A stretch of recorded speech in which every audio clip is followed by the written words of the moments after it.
Let's talk about what happened today. This morning, the markets shaved off about 1,000 points, 4 lakh crore of investor wealth lost in just a couple of minutes. Add to that what's happening in the domestic markets with the IL&FS crisis, the rupee falling, crude also past $85 per barrel. Have our worst fears come true? First of all, I think the market movement today was very much influenced by global trends.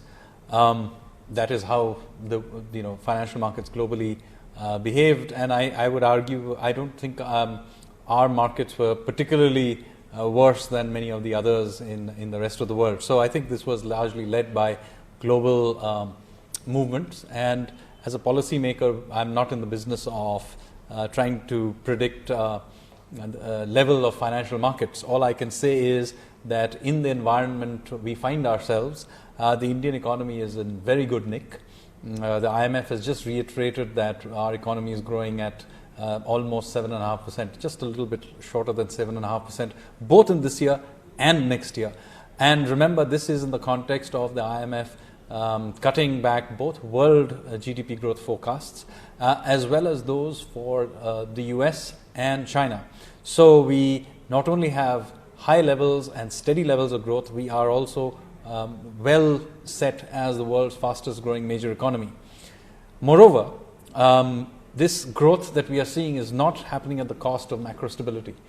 Inflation has continued to be very well behaved, despite oil prices and other things bouncing up and the exchange rate moving down. We are more or less at the midpoint of our inflation target.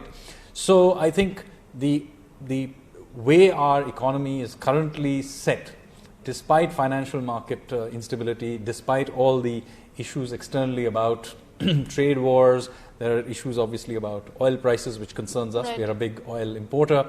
So yes, sure, there is always various shocks that you have to deal with, but our economy is reasonably well set to deal with it. Would you say that, despite the fundamentals being good, the markets don't seem convinced? We have seen, not just the widespread drought, but a lot of volatility in the Indian markets.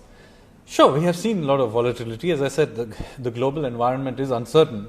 And even inside India, we have had, for example, the issue with the IL&FS. Yeah. But as a government and the Reserve Bank and SEBI, so the broader group of policymakers which look at these markets, we have, as you may have seen, responded quickly and responsibly. The IL&FS issue, as you know, we have now worked towards introducing a brand new management which will now find its way. But even in many other cases, wherever required, we have responded. And even with the case of the rupee, which has of course depreciated very much sharply, let me say that, look, if you take it only vis-a-vis the dollar, we have certainly depreciated a long way. But remember, virtually every one of our trading partners and competitors are also depreciated. It would not have been very sensible for us to have held on to a certain preconceived notion. I know what you're saying, and I understand the point that you're making. But despite all the measures that the government has announced to prop up the rupee, it has not really acted like that. And also at a time like this, when we could have looked at other options such as NRI bonds or and opening up a window for OMCs. Are these options on the table? And all options are open to us. The question is what sequence we do it and when we do it. The fact is that we had a large amount of reserves and still do. And in fact, one of the things that I would like to point out that yes, the rupee has depreciated, and yes, the Reserve Bank did use some reserves along the way to slow it down, but by and large, it kept its ammunition dry. But so let me through. Yeah. So basically, we have turned up where we have with the exchange rate, with still 400 billion worth of reserves intact, which we can still use. So remember that is still true. Two, I think at this level, the exchange rate is very, very competitive. And of course, while I can't predict what will happen to all the other exchange rates vis-a-vis the dollar, if broadly most exchange rates remain in this range, I would argue that in the medium term, there is a possibility the rupee may appreciate from here. But as things stand, we have allowed the market to adjust. and where necessary, on the margin, we have done things. For example, some moves towards taxing non-essential imports and so on. But let us not throw the baby out with the bathwater. What we have to be careful about is that we do not, in an attempt to just save the rupee in the short-term basis, somehow end up with a different economic regime, import substitution, and so on. Let us remember, we remain committed to a open, outward-oriented economic policy, and we also continue to want a open trading regime worldwide. But we understand that we have to respond to an evolving situation, and we have the ammunition to do that, including, by the way, some of the measures you mentioned. It is not the case that we have given up those as options. No, but is the time right? Do you believe perhaps now is when we can come out with these options? Because the previous steps that we have taken haven't had much of an impact on the rupee. As I said, we have allowed the rupee to adjust, and we have these options still. We still have those reserves. We still have the option of going out and raising funds through various ways. But the question is, depends on the timing, and the fact that we have so much reserves gives us the space to choose our timing of our convenience. Rupee has depreciated almost 16% in the last couple of months in terms of appreciation, because you're saying we will see some sort of an appreciation. We could. I'm not in the business of forecasting exchange rate. All I can say is that the rupee is certainly very competitive at current levels. There is no doubt about it. And I wouldn't be surprised if it did appreciate into the future. But then, of course, it depends on what happens to all other exchange rates. We will respond to an evolving situation. But we're at the start of the earnings season, and given how rupee is depreciating by the day, that has become a big cause of concern for industry. Do you believe the Indian industry is in a place where they can handle shocks like the falling rupee at a time when they just started some sort of a revival? First of all, this is not the first time the rupee is depreciated. So Indian industry has a lot of experience in this. Secondly, a depreciating rupee is good for some companies and bad for others. So I will not make a blanket statement. So if you remove oil out of the equation, which is obviously a big import, our importers and exporters are reasonably evenly balanced. And in which case, yes, it is, sure, importers get hurt, but exporters benefit. So this is more of a relative thing. I wouldn't make a blanket statement of all of corporate sector based on the exchange rate. The exchange rate is a relative, not an absolute measure. Yeah, I get the point. Let's talk about crude. That's the second worry as far as our macros are concerned, and $85 per barrel. It's much of a structural issue. We have seen the government taking. They said that we will go ahead with that excise duty cut, but part of the responsibility also has been given to the states. At a time like this, when they were already dealing with the GST collections, only 6 states that had surplus in terms of their own collections. Do you believe that that is an added pressure, so to say, on the state in terms of their own fiscal deficit? So obviously the oil prices is an issue because we are an oil importing country, and as long as we remain an oil importing country, this is an issue we'll have to deal with whenever oil prices go up.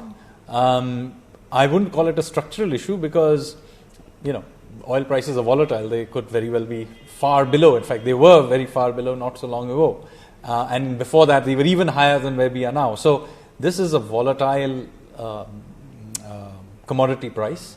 And the thing that we have done, recognizing this, is created a framework which by and large allows it to flow through to consumers. This was a major reform. Now, we of course recognize that at the very margins, at the extremes, we have to provide some buffer. But remember, we did that when it fell. We created some buffer which we gave up here. So, we have space to provide some comfort to consumers, but we remain committed to the deregulation that we did. I was just going to ask. Absolutely remain committed, no question about it.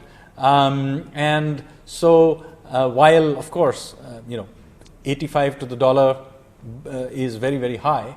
It would be very surprising if it remained here for very long periods of time. Our response to it has to be in terms of allowing for high volatility. Because if it remains at 85 for long periods of time, many other things will also happen. You will also see supply coming on board, which wasn't otherwise there. You will see demand adjusting. Many other negotiations around it will change. But that doesn't mean that we have to wait for those adjustments to happen. We have to have a mechanism that can respond to it. And our response so far was to allow the feed through.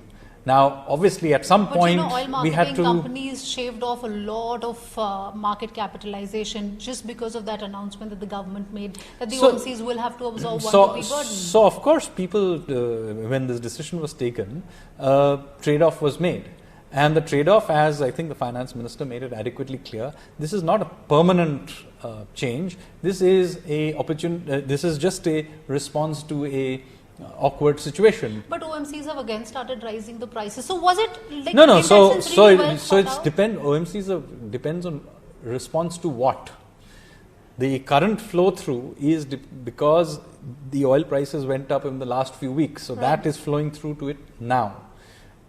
If we had not done that, it would have been an even larger. So be very clear. What is the baseline against which we responded? But that also means that the subsidy burden for other petroleum products like LPG, kerosene will go up. Is the government in a fiscal space where they can absorb this burden? So obviously we are concerned because we import energy, so we have to be concerned about it.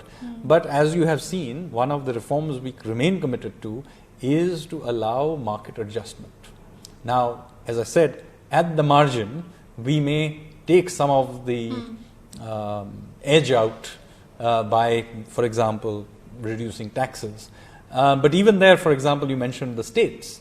The states actually, the way their taxes are configured, their taxes revenues were actually going up proportionately. It's not just they were at the same level.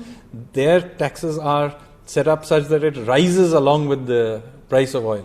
So when they did cut back, ironically, they were only going back to what they had originally budgeted. No, but in many cases, a lot of experts say that in terms of the state's fiscal deficit, they will see a rise of close to 30 to 40 basis point with this move. Are you kind of concerned that maybe states at a later stage may come? And if states' deficit, that balloons, that means the centre's own fiscal deficit is at a risk? Certainly, we have strict borrowing caps on the states, so they will have to make adjustments along with it. So we remain committed to fiscal control. So that is no doubt about that. But it's the rating agencies don't seem to convince. Moody's yesterday has come out with a statement, and they are saying that given the government's fuel excise cut, the MSP, Ayushman Bharat, so many other schemes that they've cited, they're saying 3.4% is where we could end by the end of the fiscal. So it clearly depends on what they forecast, but the fact that we are now in a world where we debate 3.2 versus 3.4 tells you that we have made a long progress. Not so long ago, it was the debate was about 6 or 6.5 or 5.5. The fact that we now debate these small changes tells us that we have come a very long way from where we started out. Are capital expenditure cuts on cards? Not really. We remain committed to making sure that various infrastructure projects that we have undertaken are completed and completed on time. So that continues to be our policy. Since we're talking about infrastructure projects, let me talk about what's happening with IL&FS. And you did mention how there's a new board in place. But from a larger banking space, you've looked at it very closely, and what's happening in the NBFC space. Do you believe perhaps tighter regulations are the need of the hour for the NBFC space? So, at every stage, we need to make sure that the sector is properly regulated. We have had over the past had problems with the banking system, which now is much more heavily regulated and strictly regulated. The NBFC space is also, as you can know, where the Reserve Bank have introduced a number of regulations, and some of the NBFCs which had weaker ones, particularly ones with asset liability mismatches, etc., are now being watched very carefully by the Reserve Bank. This is a good thing.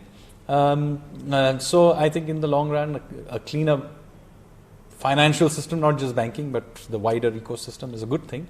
but we have to adjust it along the way. So as you can see with the ILFS, we came to the conclusion that a new management was needed, right. But all other things that are needed around it will also be done. Specifically in case of ILFS, the new board, while addressing the media last week, did say that the structure here is far more complex than what we saw back in Satyam. Do you believe that is going to be a key overhang as they look at the way forward for revival of ILFS? 348 entities that ILFS has. So consolidation, is that something that the board could actively So look at? ILFS is of course more complicated than Satyam, but I am not in a position to preclude what exactly the board will want to do. Let them study the matter and do it on a commercial basis, whatever is right. It is not in my place to direct them sitting here on what they should do. From the larger NBFC space, was there, was the problem the fact that some of these NBFCs were growing way too fast and there was no way, for the regulators to check any kind of accounting malfeasance? Because that was what was being widely talked about at one point of time when the ILFS crisis broke out. So the ILFS crisis has its own story. Generalizing it to the NBFC field would be unfair. There are perfectly good NBFCs there which have grown very strongly but have also very strong balance sheets. So let us not generalize about them. There are some very good NBFCs out there, and in fact many of the banks in the last few days saw it as an opportunity to pick up some very good NBFC assets, which I think was a good thing. So I think let's not generalize, and ILFS is certainly a problem issue. But to then paint the entire NBFC sector with it and say that none of them should grow, it would be a bit unfair. No, I get that point of yours. I understand what the banks are doing now, but LIC being at the center of all these quasi-sovereign entities trying to rescue them, is it a wise decision? Because I remember last time when I spoke to you during the LIC IDBI deal, when that was being talked about, and you had said that it's a wise commercial decision. But at a time like this, when LIC again is talking about a rights issue of sorts to bail out ILFS, is it a wise call? See, they were, well before IDBI, they were one of the promoters of ILFS. They have a long-term interest in it, and I will not get to interfere with whatever commercial decision they want to take. Now, as far as the current issue with the NBFC sector is concerned, LIC should take commercial decision whether these assets are worth it or not. In fact, recently I would think that there are many good opportunities that have popped out because of the market correction. And why shouldn't LIC or SBI or any of the other entities not take advantage of the fact that they have resources and take the, after all, in the last few earlier years, you saw many of these NBFCs take market share away from the public sector banks because they were being cleaned up. Now they are cleaner, they can take the opportunity on the other side. But on the other hand, the flip side to this is that LIC and SBI were on the board of ILFS, and yet all these things happened right under their own nose. So, in that sense, wasn't there an oversight on their part? Finance is a risk-taking activity. From time to time, things will go wrong. As long as reasonable measures are taken, reasonable regulations are in place, and flexible responses are made to evolving situations, it is perfectly fine.